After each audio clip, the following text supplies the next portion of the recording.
This is Southern Cross News with Joe Palmer. Good evening everyone and welcome to Southern Cross News. A 53-year-old woman has died after a 5-car collision on Launceston's southern outlet this morning. It's still not known what caused the crash, which led to major traffic delays into the city. Traffic slows to a crawl after 5 cars collide on Launceston's busy southern outlet. Emergency services arrived at the scene just after 8 this morning, treating a 53-year-old Perth woman travelling in this taxi. The information we had was her injuries at that stage were not life-threatening, but unfortunately when she's arrived at the hospital her condition has deteriorated and unfortunately she has passed away. The taxi was heading north when it struck the rear of a vehicle, pushing it into another car.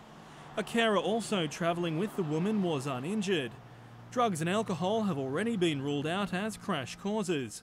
But we'll be looking at speed and inattention to see if they are factors in relation to the crash. This afternoon, investigators arrived at the scene, again closing the lane to traffic as they tried to piece together what went wrong.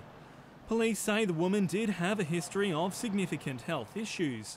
Part of the investigation will be to determine whether the health issues combined with the injuries she received today resulted in her death, and it'll be up to the coroner to make the final determination in relation to that. Police are appealing for witnesses and any dashcam footage of the crash.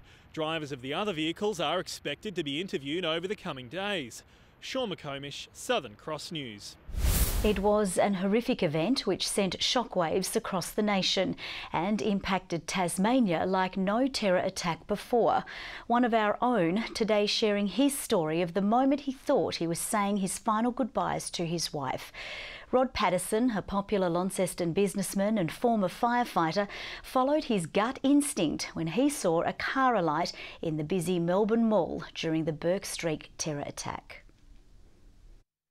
Just 11 days ago, Rod Patterson and his wife MAREE were spending an easy afternoon in Melbourne. MAREE was shopping, Rod waiting out the front when he saw a car on fire in the busy mall. Raced over, fireman Rod came out and I was first on the scene and I'm looking in the cabin, a lot of flame, so I had clear view, thinking there was someone inside that I was going to pull out. He had no idea he was in the midst of a terrorist attack. I saw him come at me and he was a big man and he had a lot of momentum and then I felt a blow to my head. His beloved wife of 37 years trapped inside a store in lockdown. Other customers heard of the chaos outside.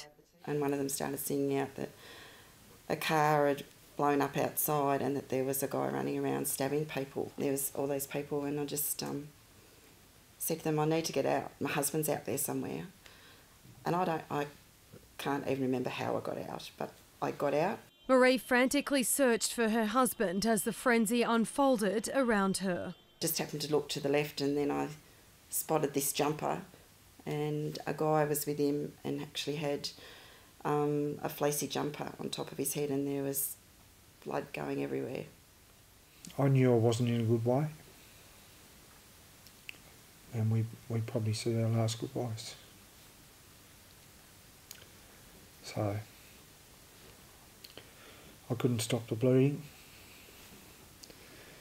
and when she got to me that, yeah, I just had this jumper against my head and the guy said to MAREE, just keep applying pressure. And she just kept telling me to keep breathing. Emergency service workers were assisting the popular coffee shop owner who was tragically killed in the attack. Ambulance came, they went to Sisto, and then an ambulance came, the second ambulance came, and that's when they started working on me. Yeah, they were just saying, stay with us, stay with us.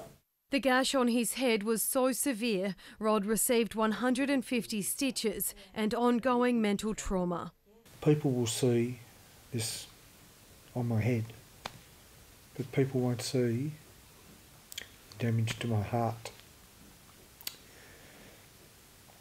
I'm a pretty out there sort of bloke and, you know, encouraging people to be happy and have a good time. And it's going to take me a bit of time to be that person again. I just hope I can be. Now the couple is trying to piece together any positives and thank all those who worked tirelessly to help all affected. But they're still trying to track down the man who first went to Rod's aid, using his clothing to stop the stem of blood, playing a part in saving his life. I just want to say thank you to him and replace his jumper. We probably owe him a jumper. The pair caught in the middle of such horror, an event which sent shockwaves across the globe, are wanting to share one message. I'm going to try and replace that sad with hope, and that'll bring a smile back to our face. And the message I'd love everyone to go away with is it's okay to be angry, it's okay to be sad, but it's not okay to hate. Louise HEDGER, Southern Cross News. A trial into the murder of a Newnham man in November 2016 has begun in the Launceston Supreme Court. Belinda Leonie Colburn has pleaded not guilty to the murder of Aaron Matthew Monaco. More than 30 witnesses will give evidence during the 2-week trial. The jury is expected to hear opening statements tomorrow. State Parliament turned to chaos this afternoon after unprecedented action from the Speaker. Our reporter Michelle WISBEY joins us now. Good evening, Michelle. What exactly happened there today? Joe, it all started when a scheduled debate kicked off over transgender reform. The debate was going as expected until we saw for the very first time the self-confessed rebel Speaker Sue Hickey voting against her own party and siding with Labor and the Greens. The government swiftly tried to move on to a different topic, but then Ms Hickey did something very unexpected. She shut down Parliament entirely and walked out. After some waiting around, eventually Ms Hickey did let everyone back inside after the government gave in and decided to let debate continue. But Joe, our political leaders now have a long night ahead as they make up for hours of missing time. Yes, they certainly do. And Michelle, we've also learnt more in Parliament today about major teachers' strikes happening next week. So what can parents expect? Well, we learned today that 3/4 of all state schools will start late next week as teachers walk off the job in protest. Let's take a closer look now. Thousands of students will be forced to start school late next week. The government today confirming 152 schools across the state will be affected as teachers walk off the job over the government's 2% wages cap. Unless we do something about the trajectory of public education, nothing is going to change. We need to have enough staff in our schools to deliver a quality education for every student. As a direct result of Australian Education Union industrial action, the majority of state schools in Tasmania will not be open until 10:30 a.m. With North and North West school actions on Tuesday and stop work meetings in the South next Wednesday, leaving many parents frustrated. A lot of the children that are in country areas and outlying city areas will have to take probably the day off because some parents just can't afford to take the morning off away from work. Parents asked to drop children off later than usual, buses to run at normal times. The government did put a new offer on the table last week, which included hiring more teachers, but it was swiftly rejected.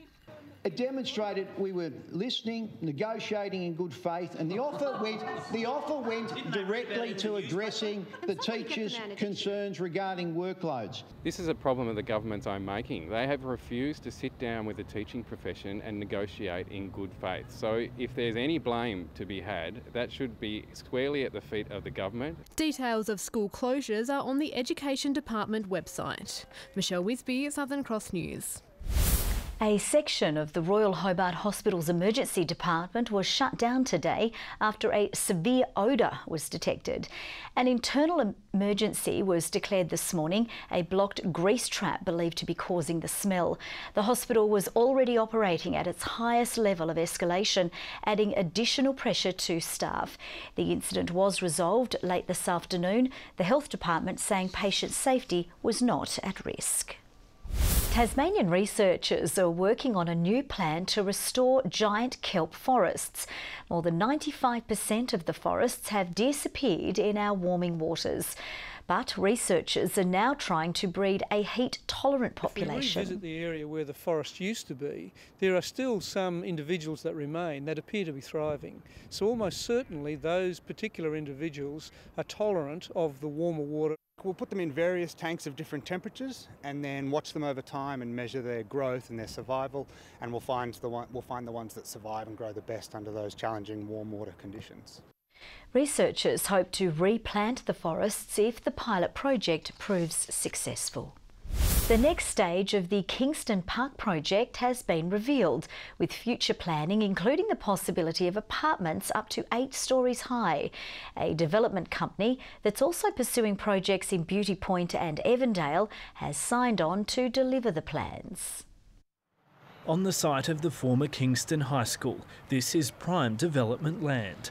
As the council's community hub continues to be constructed, more plans for the surrounding land have been released, including 360 residences, office space and a cinema complex. The potential here for commercial development, for employment and for residential amenity is huge. We're maintaining public open space, which has been really important for our community. Early concepts showing low and medium density housing, as well as apartment blocks up to 8 stories high. The first stage is low-rise small lot homes, and then there are apartments in further stages planned. The planning currently allows for medium density, and we'll be looking at what the appropriate density is with council. But of course it's got to go through an independent assessment, and it has to go through our planning system, which obviously provides the controls that are important to people and make sure that the development is within keeping with our planning schemes. Development company Traders in Purple signing on to the project, adding to its Tasmanian developments at Evandale and Beauty Point. To make those happen, it's lobbying for changes to the regional land use strategy. The regional strategy, which was put in place a number of years ago, needs to be updated to reflect some of the projects that are being proposed and to allow the population targets that the state government is looking at to be fulfilled. The Kingston Park project is expected to be delivered over 8 years. Michael Breen, Southern Cross News. Bad weather has forced the Tasmanian Schools Triathlon Challenge to be postponed. The event, scheduled for Bellerive Beach on Thursday and Friday, is expected to be held at a later date after the Weather Bureau forecast heavy rain. The triathlon for northern Tasmanian schools at Devonport Bluff next week will go ahead as normal. Obviously for us, having kids out in those conditions, it really takes the fun out of the event. But more importantly, it's a safety issue with having them in the water. I don't think we'd be able to get them in because the water quality will drop off due to the runoff from the heavy rain. A record 161 schools have signed up for this year's triathlon. Money raised from the event goes towards a camp for children with type 1 diabetes. Locally made films will soon be shown around the clock on a new outdoor screen in Hobart. The mega display, dubbed The Loop, will feature the best of the best from Tasmanian filmmakers and artists. We have a lot of digital filmmakers, digital content makers, so we'll be highlighting some of the best talent in Tasmania on the screen here outside the UTAS student accommodation. Those behind the project say they will keep adding new content by local producers. A bumper season is being planned for the Theatre Royal's reopening. It's currently closed as a new extended performing arts centre, the Hedgehger, is constructed next door. The revamped theatre will see its first show in May, kicking off a big season of musicals, circus performers, dance and family entertainment. And it'll be really the first time in living memory that audiences have come and seen such dramatic change to the theatre, although of course it's had many changes over 182 years. The entire Hedgehger redevelopment is expected to be completed at the end of next year. Let's take a look now at the day's business and finance news with thanks to Tasplan, your local super fund. A late rally from banking stocks kept the Australian share market from the doldrums reached in October. The ASX 200 index fell 21.9 points. Just a short time ago, the Australian dollar was trading at 72.74 US cents and 106.32 New Zealand cents. Tasmania has just fallen short of pulling off a remarkable comeback in its Sheffield Shield match against Victoria. Despite a strong spell from Jackson Bird, the Tigers lost by 6 wickets late this afternoon, and an injury to Beau Webster has added to the pain.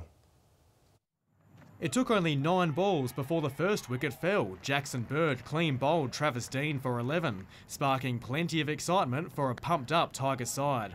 Replacement Peter Hanscom played an aggressive innings, smacking 5 boundaries in his 23-run stand. But Bird was again the showstopper, outplaying the baggy green hopeful this ball, which fell right on the lap of skipper George Bailey. But what was reading like a fairy tale soon became a horror story when Beau Webster injured his knee while racing to stop a boundary. Medics treated the bowler, who was in obvious pain. He eventually limped from the field. It was a bad omen for the side as Marcus Harris picked the gaps to bring up his 50. Gabe Bell eventually brought him down at 67, but the big hitter had done the damage. In a match so close, it was the buffer which put the Tigers on the ropes. The combination of Matt Short and Seb Gotch was simply too strong. They raised half-centuries within 2 overs of each other, before Short delivered the final dagger and, in dramatic fashion, smashing Bird for a 6 to wrap the game up with only an hour of play left in the innings. Tasmania remains 4th on the table following today's loss. They'll line up against South Australia next Tuesday. And finally tonight, a Tasmanian boxer is about to step into the ring for the biggest bout of his career. Launceston's LAYTON MCFERRAN has been handpicked to fight for the Victorian State Super Featherweight title. But there's more on the line than just the belt itself. When LAYTON MCFERRAN straps on his gloves on Saturday night, he'll be preparing for the biggest boxing cauldron he's ever seen. The 20-year-old plasterer has been polishing his punch after being invited to fight for the Victorian Super Featherweight title.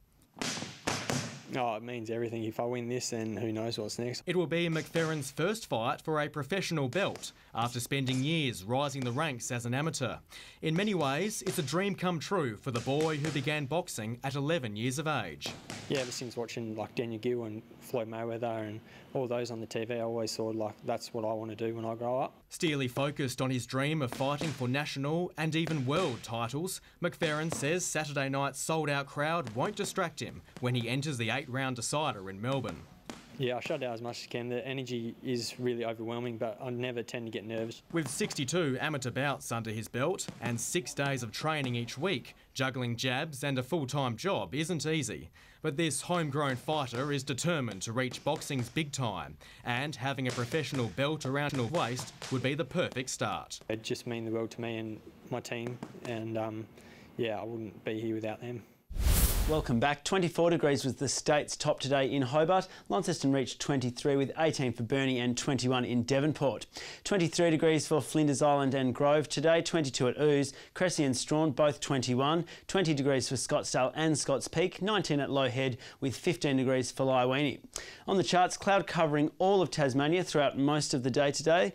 Further out, a mid-level band extends from South Australia across to Victoria associated with a trough, and unstable airflow lingers in its wake with convective activity visible through the north. Tomorrow, an area of low pressure is visible over the southeast of the country. Multiple low centres extend fronts into southeastern states, including Tasmania, and a trough lingers to the north.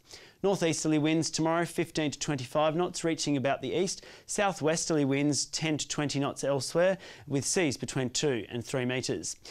Plenty of warnings. There's a severe weather warning for heavy rainfall across the northern half of the state, a strong wind warning for the lower eastern and western waters from Wineglass Bay to southeast Cape, also a road weather alert for heavy rain through the north and a flood watch for river catchments across the north.